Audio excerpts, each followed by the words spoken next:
എല്ലാവർക്കും പുതിയൊരു വീഡിയോയിലേക്ക് സ്വാഗതം. അപ്പൊ ഇന്ന് ഞാൻ സംസാരിക്കാൻ പോകുന്ന സബ്ജക്റ്റ് എന്താന്ന് പറയുന്നതിന് മുന്നേ ഒരു ചെറിയ മുന്നറിയിപ്പ് തരുവാണേ. വീഡിയോ മുഴുവനായിട്ടൊന്ന് കാണണം കേട്ടോ. അതിനുശേഷം മാത്രമേ കമന്റ് ഇടാവേ കേട്ടോ. എന്റെ വീഡിയോ മുഴുവനായിട്ട് കാണാൻ വേണ്ടി ഞാൻ ട്രിക്കി ആയിട്ടുള്ള കാര്യങ്ങൾ ചെയ്യുകയാണ് എന്നൊന്നും വിചാരിക്കരുത്. ഞാൻ അങ്ങനെ ഒരു വീഡിയോസിലും പറയാറില്ല. പക്ഷേ ഈ ഒരു സബ്ജക്റ്റ് ഇതായത് കൊണ്ട് നിങ്ങൾ മുഴുവനായിട്ട് കാണണേ, എന്നാലേ നിങ്ങൾ ഇടുന്ന ആ ഒരു കോമന്റിന് വാല്യൂ ഉണ്ടാവും.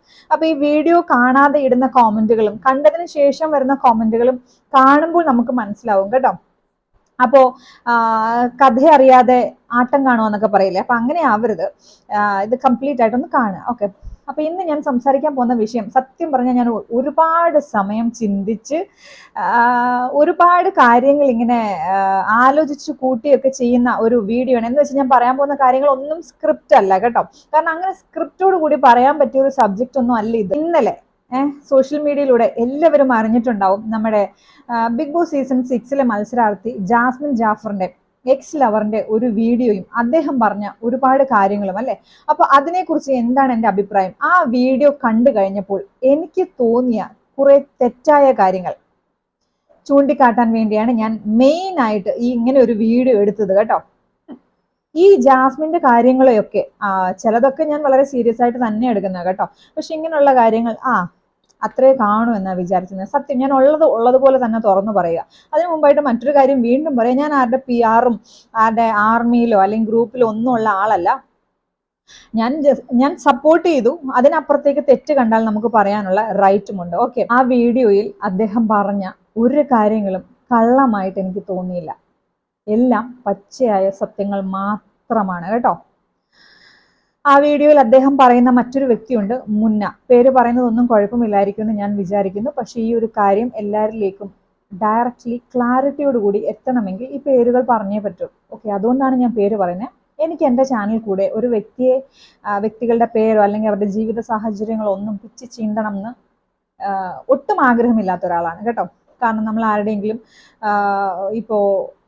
ആരുടെയെങ്കിലും ജീവിതം വെച്ച് നമ്മളിങ്ങനെ വീഡിയോ ഒക്കെ ചെയ്ത് കഴിഞ്ഞാൽ നമുക്കറിയാവുന്ന ഒരാളുടെ ഭാഗം മാത്രമായിരിക്കും നമ്മൾ പറയുന്നത്. പക്ഷെ അതിനപ്പുറത്ത് നിൽക്കുന്ന ഒരു വ്യക്തിയുണ്ട്, അവരുടെയും ലൈഫിനെ അത് വളരെ നെഗറ്റീവായിട്ടൊക്കെ ബാധിക്കും അല്ലേ.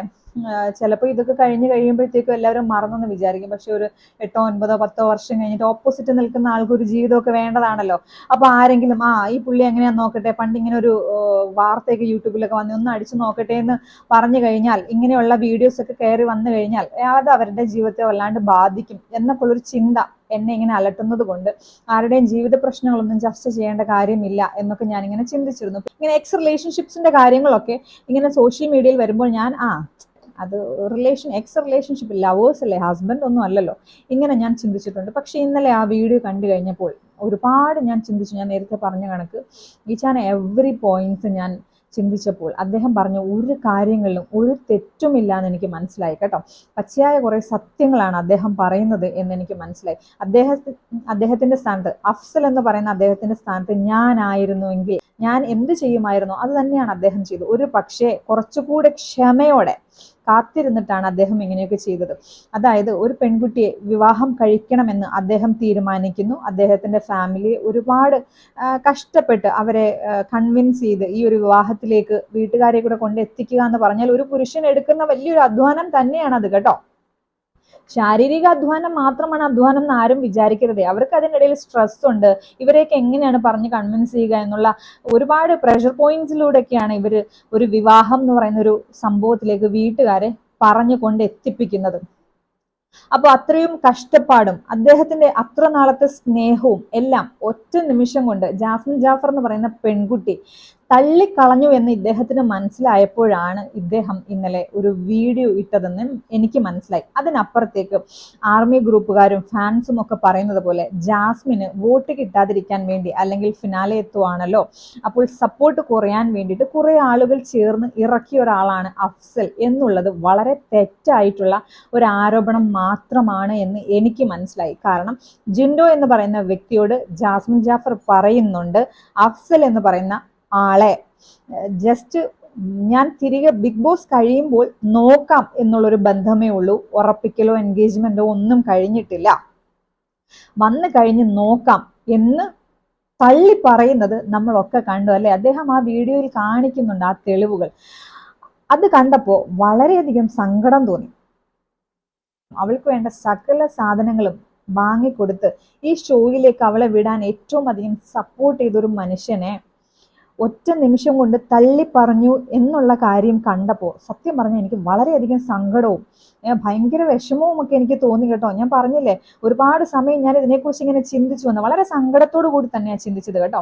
ആ ഒരു വീഡിയോയിൽ അഫ്സൽ എന്ന് പറയുന്ന വ്യക്തി അതിന് മുമ്പുള്ള എക്സ് ലവറിനെ കൂടെ പറയുന്നുണ്ട്. പേര് പറഞ്ഞോട്ടെ, ഞാൻ മുന്നാന്ന പേര്. അപ്പൊ അദ്ദേഹത്തെ കുറിച്ചും ഒരുപാട് കാര്യങ്ങൾ ജാസ്മിൻ പറഞ്ഞു എന്നു എനിക്ക് അപ്പോഴാണ് മനസ്സിലായത് കേട്ടോ. അപ്പോ ജാസ്മിന്റെ ഭാഗത്തെ രണ്ടാമത്തെ തെറ്റ്, ആദ്യത്തെ തെറ്റ് അവളെ ഏറ്റവും കൂടുതൽ സപ്പോർട്ട് ചെയ്ത് അവൾക്ക് വേണ്ടി കാത്തിരുന്ന ഒരാളെ തള്ളി പറഞ്ഞു എന്നുള്ളതാണ് ഞാൻ കണ്ട ആദ്യത്തെ തെറ്റ്. രണ്ടാമത്തെ തെറ്റ് എന്ന് പറയുന്നത്, ഇതിന് മുന്ന എന്ന് പറയുന്ന അദ്ദേഹവുമായിട്ട് റിലേഷൻഷിപ്പ് ആയിരുന്നു, എൻഗേജ്മെന്റ് ഒക്കെ കഴിഞ്ഞതാണ്, നമ്മളൊക്കെ കണ്ടതാണല്ലോ. അപ്പോൾ അദ്ദേഹവുമായി ബ്രേക്കപ്പ് ആയതിനു ശേഷമാണ് അഫ്സൽ എന്ന് പറയുന്ന ഇദ്ദേഹവുമായി പരിചയപ്പെടുന്നതും റിലേഷൻഷിപ്പിൽ ആകുന്നതും ഒക്കെ. പിന്നീട് ജാസ്മിൻ ചെയ്യുന്നത് ഈ മുന്നേ വിളിച്ചിട്ട് അഫ്സലിനെ കുറിച്ച് ഒരുപാട് നല്ല കാര്യങ്ങൾ പറയുക എന്നുള്ളൊരു കാര്യം ചെയ്തിരുന്നു. അത് എന്നെ സംബന്ധിച്ച് വളരെ വളരെ തെറ്റായ ഒരു പ്രവണതയായിട്ട് തന്നെ തോന്നി. ഇപ്പം അഫ്സലാണെങ്കിലും മുന്നാണെങ്കിലും ഈ പെൺകുട്ടിയെ വിവാഹം കഴിക്കണം എന്ന് ഉറച്ച ആഗ്രഹത്തോടു കൂടി, അല്ലെ, ഒരുപാട് സ്വപ്നങ്ങളൊക്കെ കണ്ടിട്ടായിരിക്കുമല്ലോ അവർ ആ തീരുമാനത്തിൽ ഉറച്ചു നിൽക്കുന്നതും ഈ പെൺകുട്ടിയെ വിളിക്കുന്നതും സംസാരിക്കുന്നതും ഒക്കെ. പക്ഷെ ഏതൊക്കെയോ കാരണത്താൽ ബ്രേക്കപ്പ് ആയി കഴിഞ്ഞാലും ഒറ്റ ദിവസം കൊണ്ട് കംപ്ലീറ്റ്ലി അറുത്തു മുറിച്ച് കളയാൻ പറ്റും ഒരു ബന്ധം. അവരുടെ ഉള്ളിലൊക്കെ എവിടെങ്കിലും ഒക്കെ ഒരു സ്നേഹവും ഈ ഒരു പെൺകുട്ടിയോട് ഒരു കൺസിഡറേഷനും ഒക്കെ കാണുമല്ലോ. അപ്പൊ ഇതേ പെൺകുട്ടിയെ വന്ന് വിവാഹം കഴിക്കാമെന്ന്, അതായത് ബ്രേക്കപ്പ് ആയ ഇദ്ദേഹത്തിനോട്, അതായത് ബ്രേക്കപ്പിന്റെ വേദനയിലിരിക്കുന്ന ഇദ്ദേഹത്തിനോട് പുതിയ ആളെ കുറിച്ച് ഭയങ്കരമായി പുകഴ്ത്തി പറയുമ്പോൾ അത് കേൾക്കുന്ന ആ മുന്നാന്ന് പറയുന്ന വ്യക്തിയുടെ അവസ്ഥ അതെന്തായിരിക്കും? അതും എന്നെ വളരെയധികം ചിന്തിപ്പിച്ചു കേട്ടോ. എനിക്ക് അഫ്സലിന്റെ ഭാഗത്ത് നിന്ന് ചിന്തിക്കുമ്പോൾ ശരികൾ മാത്രമാണ് കേട്ടോ. അഫ്സലിന്റെ ആ ഒരു വീഡിയോയിൽ പറയുന്നുണ്ട്, മുന്ന എന്ന് പറയുന്ന ആൾ വളരെ പ്രൊട്ടക്റ്റീവ് ആയിട്ടുള്ള ഒരാളായിരുന്നു. അദ്ദേഹം എല്ലാവരെയും വിളിച്ചുകൊണ്ടിരുന്നു. അത് അദ്ദേഹം കെയർ ചെയ്യുന്നതുകൊണ്ടാണ്. എല്ലാ ആണുങ്ങളും ഒരുപോലെയല്ല. അതായത് മുന്ന ഭയങ്കര പ്രൊട്ടക്റ്റീവ് ആയിരുന്നു എന്ന് അഫ്സൽ പറയുമ്പോൾ അഫ്സൽ പ്രൊട്ടക്റ്റീവ് അല്ല, കെയറിങ് അല്ലെന്ന് അതിൽ അർത്ഥമുണ്ടോ? അഫ്സൽ മറ്റൊരു തരത്തിൽ വളരെയധികം പ്രൊട്ടക്ട് ചെയ്തിരുന്നു ആ പെൺകുട്ടിയെ. കാരണം ആ വീഡിയോയിൽ തന്നെ പറയുന്നുണ്ട്, ബിഗ് ബോസിലേക്ക് പോകുന്നതിന് മുന്നേ ഞാൻ അവളെ ഒരുപാട് ഉപദേശിച്ചതാണ്. ഫാമിലി സബ്ജക്ട്സ്, ഫാമിലിയിലുള്ള ആളുകളുടെ പേരുകൾ ഒന്നും ഷോയിൽ പറയരുത്. അപ്പൊ അവിടെ ഒരു ഉപദേശം വന്നു, അതും ഒരു പ്രൊട്ടക്ട് ചെയ്യുകയാണ്. 2, അവൾക്ക് വേണ്ട ഡ്രസ്സുകളും അവൾക്ക് വേണ്ട സാധനങ്ങളും എല്ലാം വാങ്ങിക്കൊടുത്ത് അവളെ മാക്സിമം സപ്പോർട്ട് ചെയ്ത് നീ പോയി ജയിച്ചിട്ട് വാ, അതൊന്ന് പ്രൊട്ടക്ട് ചെയ്യുന്നതാണ്. ഇപ്പൊ എല്ലാവരെയും വിളിച്ചുകൊണ്ടിരിക്കുന്നത് മാത്രമല്ല ഒരു കെയറിങ് എന്ന് പറയുന്നത്. എല്ലാവരെയും വിളിച്ചുകൊണ്ട് ജാസ്മിൻ ഓക്കെ ആണോ എന്ന് ചോദിക്കുന്നത് ടോക്സിക് റിലേഷൻഷിപ്പ് അല്ല, അത് അദ്ദേഹത്തിന്റെ സ്റ്റൈൽ ഓഫ് കെയറിങ് ആണ്. അവൾക്ക് ആ കെയറിങ് വേണ്ടതാണ് എന്ന് അദ്ദേഹത്തിന് ബോധ്യപ്പെട്ടത് കൊണ്ട് അദ്ദേഹം കൊടുക്കുന്ന ഒരു കെയർ, അല്ലെ?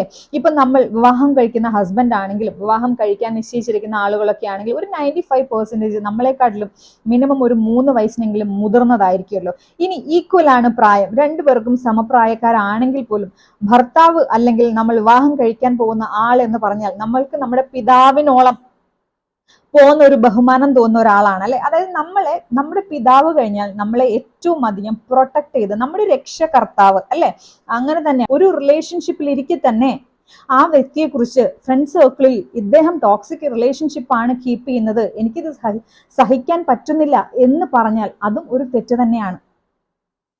അല്ലെങ്കിൽ ഈ കേട്ടിരിക്കുന്നവർ ചോദിക്കണമായിരുന്നു, ടോക്സിക് റിലേഷൻഷിപ്പ് എന്ന് പറഞ്ഞാൽ മറ്റെന്തെങ്കിലും രീതിയിലേക്ക് പോകുന്നുണ്ടോ? അപ്പൊ അങ്ങനെ ഒരു ചോദ്യങ്ങളും അങ്ങനെയുള്ള ഉത്തരങ്ങളും ഒന്നും വരാത്തത് കൊണ്ട് മുന്ന എന്ന് പറയുന്ന വ്യക്തി ഇന്നലെ ഈ വീഡിയോ ഇറങ്ങുന്നത് വരെ ടോക്സിക് റിലേഷൻഷിപ്പ് കണ്ടിന്യൂ ചെയ്ത ഒരാള് തന്നെയായിരുന്നു, അല്ലെ? അപ്പൊ ഹെയ്ദി സാദിയുടെ വ്ലോഗിൽ പറയുന്നുണ്ട്, ഞങ്ങളൊക്കെ വിചാരിച്ചിരുന്നു മുന്ന എന്ന് പറയുന്ന വ്യക്തി ഒരു ടോക്സിക് റിലേഷൻഷിപ്പ് കീപ്പ് ചെയ്യുന്ന ഒരാളാണെന്ന്. അപ്പൊ നമ്മൾ എല്ലാവരും ഇങ്ങനെ തന്നെയായിരുന്നു വിചാരിച്ചിരുന്നത്, അല്ലെ? അപ്പോൾ അതും എനിക്ക് വലിയൊരു തെറ്റായിട്ട് തോന്നി. ഇന്നലെ ആ വീഡിയോ കണ്ടു കഴിഞ്ഞപ്പോൾ എന്നെ സംബന്ധിച്ച് എനിക്ക് വളരെയധികം മാനസികമായി ഭയങ്കര അസ്വസ്ഥതയുണ്ടായി, ഭയങ്കര സങ്കടം വന്നു കേട്ടോ. അതിനകത്ത് അദ്ദേഹം പറയുന്ന ഒരു കാര്യമുണ്ട്, എന്നെ അത് വളരെയധികം ചിന്തിപ്പിച്ചു. അവൾ ബിഗ് ബോസ് ഷോയിൽ ചെയ്യുന്ന പല കാര്യങ്ങളും കാണുമ്പോൾ എനിക്ക് തോന്നിയത് ഒരു കോപ്പി പേസ്റ്റ് പോലെ എന്നോട് കാണിക്കുന്ന അതേ കാര്യങ്ങൾ തന്നെയാണ് മറ്റൊരാളോടും അവൾ കാണിച്ചത്. അപ്പോൾ ഞാൻ എന്നോട് കാണിക്കുന്ന പ്രണയമാണ് മറ്റൊരാൾക്കും എന്നുള്ളത് എനിക്ക് മനസ്സിലാക്കാൻ വലിയ ബുദ്ധിമുട്ടൊന്നും വേണ്ട. സത്യം പറഞ്ഞാൽ ഇതിനൊക്കെ എന്ത് മറുപടി നമുക്ക് കൊടുക്കാൻ പറ്റും, എന്ത് ന്യായീകരണം കൊടുക്കാൻ പറ്റും? ജാസ്മിനെ എത്ര പ്രൊട്ടക്ട് ചെയ്ത് നിർത്തിയാലും ഈ ഒരു സത്യത്തെ നമുക്ക് മറയ്ക്കാൻ പറ്റുമോ? അപ്പോൾ ജാസ്മിന്റെ ഭാഗത്ത് ഒരുപാട് തെറ്റുകൾ വന്നിട്ടുണ്ട്. അപ്പോൾ ഈ വീഡിയോ ഞാൻ അപ്ലോഡ് ചെയ്ത് കഴിഞ്ഞാൽ എനിക്ക് തോന്നുന്നു ജാസ്മിൻ ഫാൻസും ആർമിക്കാരും എൻ്റെ ഈ ചാനൽ തന്നെ ഉള്ളവരൊക്കെ എന്നെ നെഗറ്റീവായിട്ട് ഒരുപാട് കാര്യങ്ങൾ പറയാൻ ചാൻസ് ഉണ്ട്.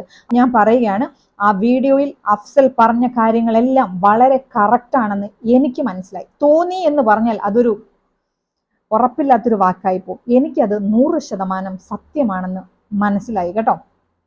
അറ്റ് ദ സെയിം ടൈം മറ്റൊരു സങ്കടം, ഞാൻ നേരത്തെ പറഞ്ഞ പോലെ പെൺകുട്ടി എന്നുള്ളൊരു കൺസിഡറേഷൻ എൻ്റെ ഉള്ളിൽ എപ്പോഴും ഉണ്ട് കേട്ടോ. അപ്പോൾ അഫ്സലിന്റെ ആ ഒരു വീഡിയോ കണ്ടപ്പോൾ എനിക്ക് മനസ്സിലായി സത്യമാണെന്ന്. അപ്പൊ ഞാൻ ചിന്തിച്ചൊരു കാര്യം, നല്ലൊരു വിവാഹ ജീവിതം കൊടുത്തിരുന്നുവെങ്കിൽ എങ്ങനെയാ ചിന്തിക്കുന്നത്? അപ്പോൾ ഉറപ്പായിട്ടും അത് കിട്ടുകയും ചെയ്യും. ഈ ഓപ്പോസിറ്റ് നിൽക്കുന്ന ഈ ഒരു ആളുടെ കാര്യം എന്ന് ചോദിച്ചാൽ ആളുടെ ഭാഗത്ത് തെറ്റാണെന്ന് എല്ലാവർക്കും ഇതിൽ നിന്നും മനസ്സിലായി. അപ്പോൾ ഒരു ജീവിതമൊക്കെ എനിക്ക് കിട്ടുമോ ദൈവമേ? ഇതിന്റെ താഴെ ഇപ്പൊ വേണമെങ്കിൽ കുറെ ആൾക്കാർ വരും, പുരോഗമന ചിന്താഗതിക്കാരന്മാർ വന്ന് കമന്റ് ചെയ്യും. നീ ആരുടെ പറയും ഞങ്ങളുടെ ജാസ്മിന് നല്ല ജീവിതം കിട്ടും? 2 മാസം ഭയങ്കര സ്നേഹമായിരിക്കും, 3ാമത്തെ മാസം ഇതൊക്കെ പറഞ്ഞ് കുത്തുവാക്കുകൾ കേട്ട് കരയിപ്പിക്കും. ഇതൊക്കെയാണ് ഈ ലോകം എന്ന് പറയുന്നത്. അതുകൊണ്ട് എനിക്കിങ്ങനെ ഒരു ടെൻഷനില്ല, ഒരു ചിന്ത, അയ്യോ ആ കൊച്ചിനൊരു ജീവിതമൊക്കെ കിട്ടിയിരുന്നെങ്കിൽ അതിനൊക്കെ ഒരു വിലങ്ങുതടി ആവുമോ ഇതൊക്കെ എന്നൊരു ചിന്ത എന്ന് പറഞ്ഞ് ജാസ്മിന്റെ ഭാഗത്ത് സത്യമുണ്ട് എന്നല്ല ഞാൻ പറയുന്നത് കേട്ടോ.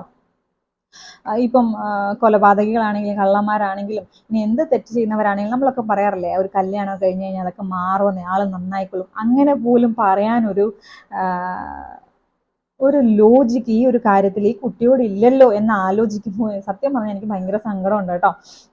At the same time Afsal ആൻഡ് മുന്ന ഈ 2 വ്യക്തികൾ വളരെ ശരിയാണ് എന്നെനിക്ക് തോന്നി കേട്ടോ.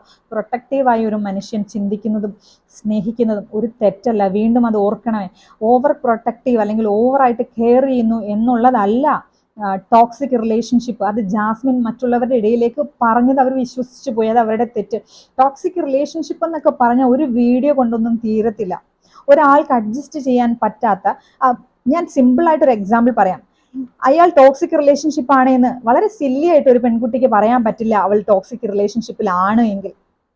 അങ്ങനെ സില്ലിയായിട്ടൊന്നും അവൾക്ക് പറയാൻ പറ്റില്ല. ആ ഒരു വാക്ക് പോലും അവൾക്ക് ഈസി ആയിട്ട് പുറത്തേക്ക് വരത്തില്ല. അത്രമാത്രം കഠിനമായ വേദനകളിലൂടെ ആയിരിക്കും ഒരു പെൺകുട്ടി കടന്നു പോകുന്നത്, അങ്ങനെ ഒരു റിലേഷൻഷിപ്പിലുള്ള പെൺകുട്ടിയാണെങ്കിൽ. ഓക്കെ, അപ്പൊ സിമ്പിൾ ആയിട്ട് മുന്നേ ടോക്സിക് റിലേഷൻഷിപ്പാണ്, എനിക്ക് പറ്റുന്നില്ല എന്നൊക്കെ പറഞ്ഞ് ഒരുപാട് പേരെ ഇങ്ങനെ വിളിക്കുമ്പോൾ കരയുന്നു, വഴക്കുണ്ടാവുമ്പോൾ കരയുന്നു. അതിനപ്പുറത്തേക്ക് ഹാപ്പി ആയിരുന്നല്ലോ ജാസ്മിൻ. ഇതിനെക്കുറിച്ചൊന്നും തിരിച്ചറിവില്ലാതിരുന്ന ഒരു പെൺകുട്ടി പറഞ്ഞ ഒരു കളിവാക്കാണ് ടോക്സിക് റിലേഷൻഷിപ്പ് അല്ലെങ്കിൽ ടോക്സിക് ആയിട്ടുള്ള ഒരു പുരുഷനാണ് എന്നുള്ളതെന്ന് എനിക്ക് വീഡിയോ കണ്ടപ്പോൾ മനസ്സിലായി. At the same time Afsal ഒരുപാട് കാര്യങ്ങൾ ആ പെൺകുട്ടിക്ക് വേണ്ടി ചെയ്തിരുന്നു. അതിനകത്ത് പല പോയിന്റ്സും എന്നിങ്ങനെ കുറേ സമയം ചിന്തിച്ചു. ഞാനിങ്ങനെ ബാക്കടിച്ചിട്ട് വീണ്ടും കേട്ടു കേട്ടോ അത്. കാരണം എനിക്കിപ്പോൾ മനസ്സിലായി, ഈ 7.5 മാസം എന്നോട് കാണിച്ചതൊന്നും പ്രേമമല്ല, നാടകമായിരുന്നു എന്ന് എനിക്ക് മനസ്സിലായി എന്നൊക്കെ പറയുമ്പോൾ നമ്മൾ ആ സ്ഥാനത്ത് നിന്ന് ചിന്തിക്കുമ്പോഴേ നമുക്ക് ആ ഒരു പെയിൻ മനസ്സിലാവത്തുള്ളൂ. അപ്പം എൻ്റെ വീഡിയോയുടെ അടിയിൽ വരുന്ന കോമൻസും എൻ്റെ വീഡിയോയുടെ എല്ലാ കാര്യങ്ങളും എനിക്കിപ്പോൾ ചിന്തിക്കുമ്പോൾ തന്നെ മനസ്സിലാവുന്നുണ്ട് എന്തായിരിക്കും സംഭവിക്കാൻ പോകുന്നതെന്ന്. പക്ഷെ അതിനൊക്കെ മുന്നായിട്ട് നിങ്ങൾ ഒരു മനുഷ്യത്വം കൊടുക്കുക, ശരിയായ രീതിയിൽ വിശകലനം ചെയ്തൊന്ന് നോക്കുക, ചിന്തിക്കുക. നമ്മളുടെയൊക്കെ വീട്ടിൽ ആണുങ്ങളുണ്ടല്ലേ, ആങ്ങളമാരായിട്ടും അല്ലെങ്കിൽ ബ്രദർ ഇൻ ലോസ് ആയിട്ടും ഒക്കെ, അവരുടെയൊക്കെ കാര്യങ്ങൾ വെച്ചിട്ട് ഒന്ന് കമ്പയർ ചെയ്ത് നോക്കി. അവർക്കൊക്കെയാണ് ഇങ്ങനെ സംഭവിക്കുന്നതെങ്കിൽ നമ്മൾ എന്ത് ചെയ്യും? അവർക്ക് ഇങ്ങനെ കരഞ്ഞു വന്ന് ഒരു വീഡിയോ ചെയ്യേണ്ട ഒരു സാഹചര്യം വന്നാൽ അയ്യോ എന്തുമാത്രം സങ്കടകരമായിട്ടുള്ളൊരു അവസ്ഥയായിരിക്കും അത്, അല്ലേ? അപ്പോൾ അങ്ങനെയൊക്കെ ചിന്തിച്ചിട്ട് ഒന്ന് പോസിറ്റീവായിട്ട് എടുക്കാൻ ശ്രമിക്കുക. വീഡിയോ എല്ലാവർക്കും ഇഷ്ടമായിട്ടുണ്ടെങ്കിൽ ഒന്ന് ലൈക്ക് ചെയ്യുക, ഷെയർ ചെയ്യുക, കമൻറ്റ് ചെയ്യുക, സബ്സ്ക്രൈബ് ചെയ്യുക. താങ്ക് യു സോ മച്ച് കേട്ടോ.